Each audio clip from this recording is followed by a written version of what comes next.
If you ask me again if video game is art or not, no, I do not think it's art.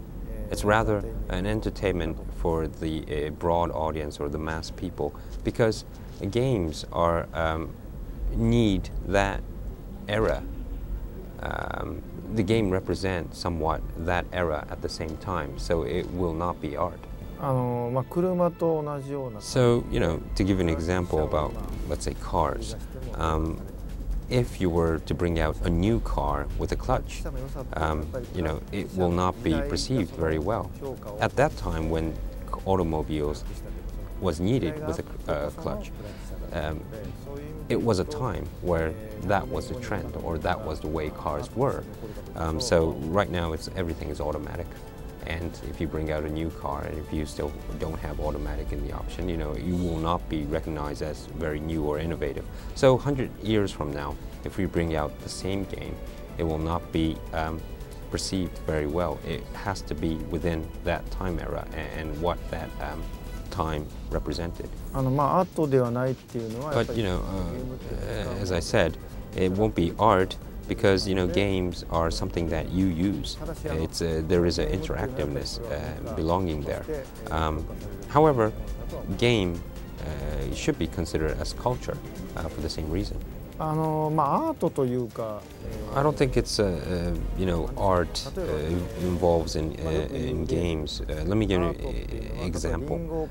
For instance, if an artist has drawn an apple, the artist has a liberty to maybe draw a pineapple or even a banana, or still say, I expressed an apple.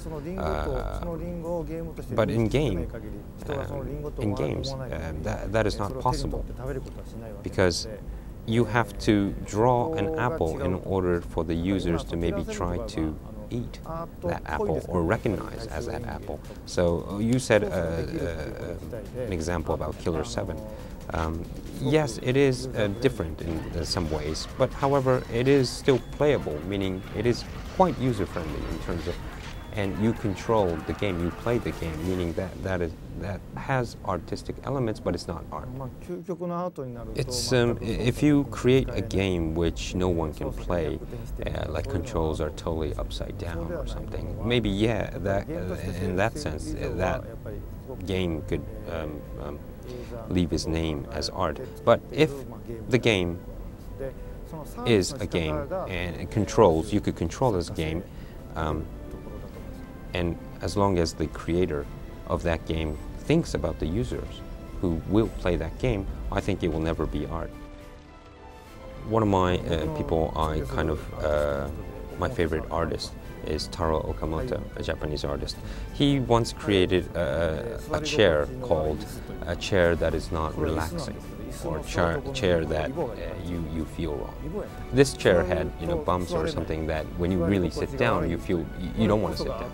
And that's art. But to us, creating games, we're still creating a chair that allows the users to sit down, and that's not art. And that's the reason why I think games are not art.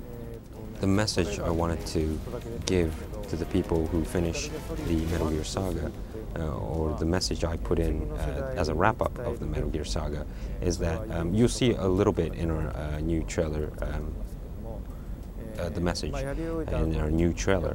In Metal Gear Solid 1 and 2 and 3, it was one of the theme was, or the message was, that what we want to pass on to our next generation, there are some important things that we want to pass on to our next generation, like ourself and generation, or the era itself. However, the thing I left out was that there are things that we should not pass on to our next generation. The things that we should not leave is definitely does exist, and in Metal Gear Solid 4, that is what I want to give as a total wrap. The piece in the trailer where Snake is holding a gun in his mouth is, of course, the symbol that this whole series will come to the end, to a finale. At the same time, he was praised as almost as a legendary hero, and he was fighting until up to his time.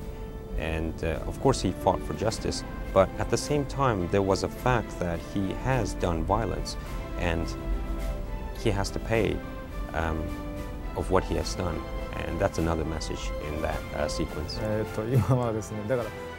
Well, for now what I could say is like I want to do many things, especially I want to do something on the Wii, but currently the current status that I'm in is that I am responsible for MGS4, and I'm really tied up doing works for MGS4, and I have a responsibility to make MGS4 a big success, and until that is accomplished I cannot really think on to the next one, so right now I'm kind of stuck.